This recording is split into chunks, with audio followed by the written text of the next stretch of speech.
Karachi police کی خفیہ investigation wing کی آفیسر ASP عفیرہ اور ایک بہت اہم کیس پر کام کر رہی تھی۔ اس لمحے اس کے سائڈ ٹیبل پر رکھا فون بجا تھا۔ دوسری جانب سے جو خبر سنائی گئی تھی وہ تھکن زدہ تکھے حسین نقوش کی سرخی بڑھا گئی تھی۔ ٹارگٹ کلنگ ہو گئی، ندیم قریشی ہلاک ہو گیا اور ایک بار پھر قاتل فرار ہو چکا ہے۔ عفیرہ نے ایک گہرا سانس لیا، پھر وہی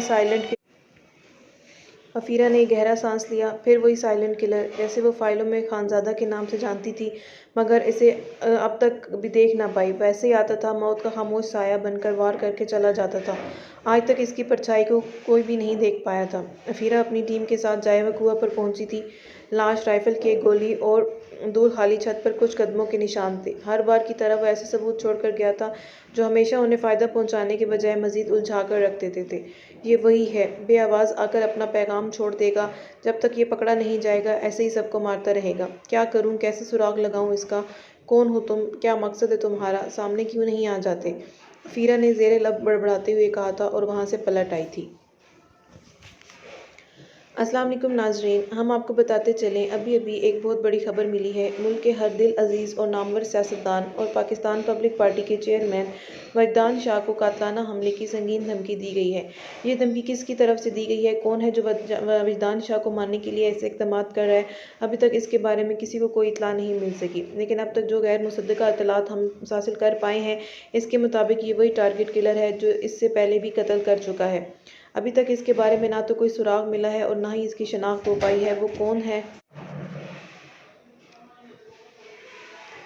کہاں سے آتا ہے؟ کیا دشمنی ہے اس کی؟ اب تک کئی قتل کر چکا ہے مگر ہمارے ادارے اس کا سراغ لگا پانے میں ناکام رہے ہیں۔ مزید معلومات کے لیے ہمارے ساتھ جڑے رہیں، بہت جلد حاضر ہوں گے نئی خبر کے ساتھ۔ ٹی وی اسکرین پر بیٹھی نیوز کاسٹر زور و شور سے خبر دے رہی تھی۔ جو سنتے اس وقت وہاں IG صاحب کی ارجنٹ بلائی گئی میٹنگ میں بیٹھے تمام آفیسر ساکت بیٹھے تھے۔ وہ یہ خبر اس سے پہلے سن چکے تھے مگر یہ خبر اس طرح سے نیوز پر عام کر دی جائے گی انہیں اس بات پر یقین نہیں آ رہا تھا۔ یہ خبر وجدان شاہ کی جانب سے لیک نہیں کی گئی تھی، اس کے پیچھے ان کا ہاتھ تھا جو یہ دھمکی دلوا کر وجدان شاہ کو ان کی سیاسی سرگرمیوں سے روکنا چاہتے تھے۔ وجدان شاہ کا شمار اس وقت کے کامیاب ترین سیاسی لیڈرز میں ہوتا تھا۔ ایسے وقت میں ان کو سرعام قتل کر دینے کی دھمکی ملنا قانون نافذ کرنے والے اداروں کے لیے بہت ہی زیادہ تشویش کی بات تھی۔ پولیس محکمہ کے اوپری حلقے میں اس وقت ہلچل مچی ہوئی تھی۔ ایک شخص جس کی شناخت سے بھی کوئی واقف نہیں تھا، اس کی جانب سے دی گئی ایک دھمکی نے سب کو ہی تشویش کا شکار کر دیا تھا، کیونکہ وہ صرف دھمکی نہیں دیتا تھا، جو بھی کہتا تھا وہ کر کے دکھاتا تھا۔ وہ ایک موسٹ وانٹڈ ٹارگٹ کلر تھا جس نے پچھلے کئی مہینوں سے ایسے ہی تباہی مچا رکھی تھی۔ وہ کبھی خاموشی سے آتا تھا تو کبھی رش میں آتا تھا، کبھی بتا کر مارتا تھا اور کبھی بچنے کی مہلت بھی نہیں دیتا تھا۔ وہ ہمیشہ ایک ہی گولی چلاتا تھا اور اگلے کا کام تمام کر دیا کرتا تھا۔ ایک ایسی دھمکی دے کر ایک DIG کو اس کی بھری نفری کے بیچ سر پر گولی مار کر ہلاک کر دیا تھا، مگر وہ صرف ایک پولیس آفیسر تھا۔ اب کی بار دھمکی جسے ملی تھی وہ کوئی عام پولیس آفیسر نہیں بلکہ دنیا میں جانا جانے والا ایک بہت ہی بڑا سیاسی لیڈر تھا۔ کچھ دن پہلے ہی اس نے ایک سیاسی ندیم قریشی کو قتل کیا تھا جو غیر سرکاری سرگرمیوں میں ملوث تھا، مگر اس بار اس نے جس کا نام لیا تھا اس سیاستدان کی ریپوٹیشن بہت اچھی تھی، اس میں بظاہر ایسی کوئی خرابی نہیں تھی۔ ٹی وی چینل میوٹ کرتے IG رفیق نے وجدان شاہ کے اسسٹنٹ کو کال ملائی تھی۔ وہ کوشش کر رہے تھے کہ وجدان شاہ آج اپنے گھر میں رکھی جانے والی اپنے بیٹے کی ریسیپشن پارٹی ملتوی کر دیں یا اسے اپنے گھر والوں کے بیچ چھوٹے پیمانے پر کریں، مگر وجدان شاہ کو کوئی بھی بات ماننے کو تیار نہیں تھے۔ ان کا یہی کہنا تھا کہ اگر وہ چھپ کر بیٹھ جائیں گے تو اپنی عوام کو کیا منہ دکھائیں گے۔ ان کا ایک ہی مطالبہ تھا کہ وہ یہ پارٹی کسی بھی قیمت پر ملتوی نہیں کریں گے، انہیں مکمل سیکورٹی دی جائے۔ سر، ہم آپ کی حفاظت اور تحفظ کے لیے ہی تو بیٹھے ہیں، مگر آپ ہماری بات سمجھنے کی کوشش کریں۔ آپ کو قتل کرنے کے لیے نہ جانے کتنی دھمکیاں مل چکی ہیں۔ میں نہیں چاہتا آپ ڈر کر بیٹھ جائیں، مگر اس وقت جو حالات ہیں آپ کو تھوڑی بہت احتیاط برتنا ہوگی۔ DIG صاحب نے اپنی پوری کوشش کر رہے تھے کہ وہ کسی طرح فی الحال انہیں روک لیں۔ جس انسان نے یہ دھمکی دی تھی اس کی دھمکی کبھی خالی نہیں گئی تھی۔ میں ایسا کچھ نہیں کرنے والا DIG صاحب، آپ اگر میری سیکورٹی کر پانے میں ناکام ہو رہے ہیں تو بتا دیں مجھے، میں اوپر بات کر لیتا ہوں۔ وجدان شاہ کا غصے سے برا حال تھا، بات اب ان کی عزت اور غیرت پر آ چکی تھی۔ ایسے کیسے کوئی بھی ان کو دھمکی دے سکتا تھا؟ وہ نہیں جانتے تھے کہ وہ انسان کون تھا، ایک ٹارگٹ کلر ان کو دھمکی کیوں دے رہا تھا، ان کے کون سے حریف نے اسے ایسے کرنے کو کہا تھا۔ ان کے غصے سے بھرنے انداز کو دیکھتے DIG صاحب نے سرخ ہوتے چہرے کے ساتھ کال کاٹ دی تھی۔ ان پولیس آفیسرز کی ان سیاسیوں کے سامنے کیا اوقات تھی، اس وقت ان کا چہرہ بتا رہا تھا۔ ان کی اتنی کوششوں کے بعد بھی ان کی بات نہیں مانی جا رہی تھی، اور اگر آج رات کی پارٹی میں ایک بھی گولی چل جاتی تو DIG صاحب کی وردی سب سے پہلے اترنی تھی کہ وہ ٹھیک سے سیکورٹی نہیں دے پائے۔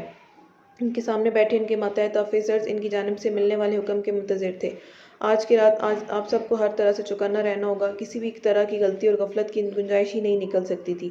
آپ تینوں آفیسرز اپنی اپنی ٹیم کے ساتھ وہاں موجود ہوں گے۔ انہوں نے پولیس آفیسرز کے اسپیشل کرائم ونگ کے خاص افسران کو بلوایا تھا، جن میں سرفہرست ایس پی ارحم جاوید اور ایس پی عفیرہ داور شامل تھے۔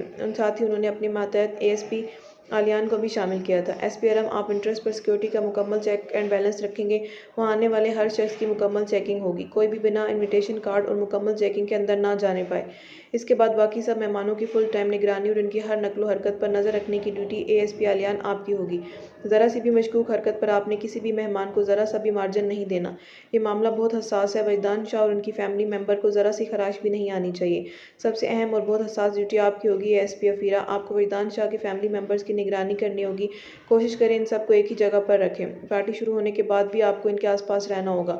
اگر خدا خواستہ کسی بھی طرف سے انہیں نقصان پہنچانے کی کوشش کی جاتی ہے تو آپ کے پاس ان کے لیے فوری طبی امداد اور ایک ڈاکٹر پورا وقت تیار ہونا ضروری ہے۔ ڈی آئی جی رفیق نے اپنے سامنے بیٹھے تینوں آفیسرز کو ان کی ڈیوٹی سمجھا دی تھی، جن میں 2 میل اور 1 فیمیل آفیسرز تھے۔ ایس پی ارحم نے ان دونوں کو لیڈ کرنا تھا جو ان کا سینئر تھا۔ ایس پی عفیرہ نے بہت کم وقت میں اپنا ایسا نام بنایا تھا کہ اس وقت سامنے بیٹھے ڈی آئی جی صاحب ان تینوں میں سب سے زیادہ بھروسہ اسی پر تھا، اسی خاطر سب سے اہم ڈیوٹی سونپی تھی۔ وہ اتنی ایماندار اور فرض شناس تھی کہ اس کے آفیسرز اس پر آنکھیں بند کر کے یقین کرتے تھے۔ یہ بہت سنگین معاملہ تھا جس کی فل ٹائم نگرانی وہ بھی سی سی ٹی وی فوٹیج اور ڈرون سے کرنے والے تھے۔ انہوں نے اپنی تیاری مکمل کر لی تھی۔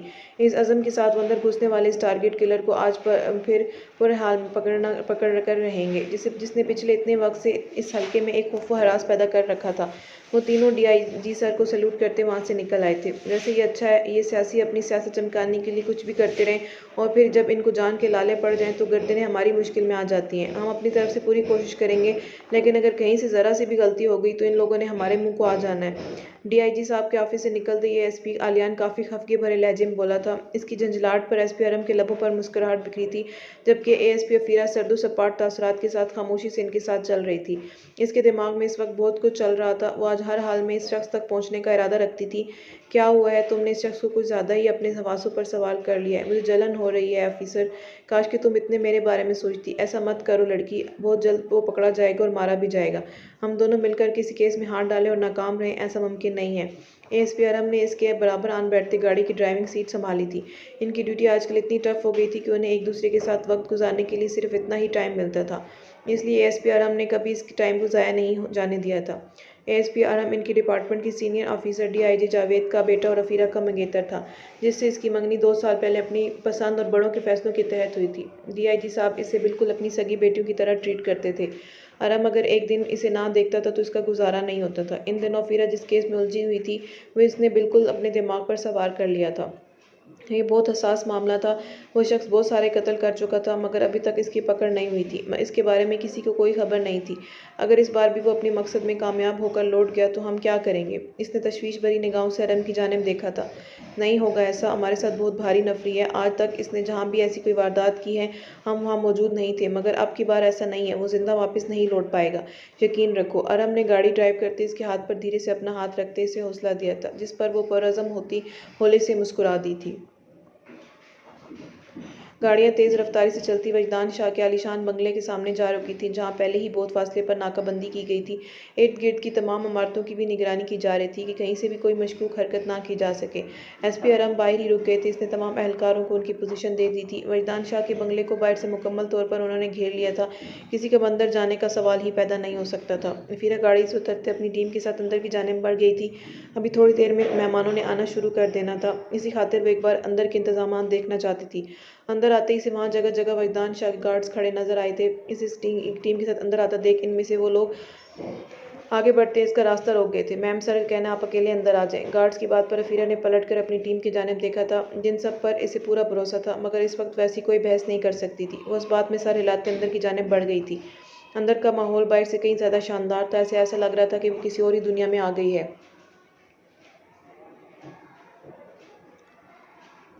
اپنے بالوں کو جوڑے کی شکل میں مکید کیے، فل یونیفارم اور سر پر کیپ پہنے وہ اس وقت بے پناہ پرکشش لگ رہی تھی۔ اس کا چہرہ میک اپ کی لوازمات سے بالکل پاک تھا۔ گلابی ہونٹ اور گداز دودھیا چہرہ، اپنی گنیری سایہ دار پلکوں کو اٹھائے ارد گرد دیکھ رہی تھی، گارڈ اسے لیے ایک کمرے کے سامنے آن رکا تھا۔ سر اندر ہیں، آپ جا سکتی ہیں۔ گارڈ کی بات پر وہ سر ہلاتی اندر کی جانب بڑھ گئی تھی۔ ان آفیسرز کو ان سیاستدانوں کے سامنے نوکروں کی طرح ہی ٹریٹ کیا جاتا تھا، جیسے وہ انہی کے خریدے گئے غلام ہوں۔ آئیں ایس پی صاحبہ تشریف رکھیں۔ اس کے اندر داخل ہوتے ہو کر سلام کرنے پر سامنے ٹانگ پر ٹانگ چڑھائے سنگھار پیتے وجدان شانے سے بیٹھنے کا اشارہ کیا تھا۔ وہ خود اس وقت اپنی نائٹ گاؤن میں ملوث تھے۔ ان کے دائیں جانب صوفے پر بلیک کلر کے 3 پیس سوٹ میں ملبوس شخص پوری چمک دمک اور تیاری کے ساتھ بیٹھا اس وقت فرصت سے اس کا معائنہ کرنے میں مصروف تھا۔ اے ایس پی افیرہ کو 1 سال ہو چکا تھا اس فیلڈ میں کام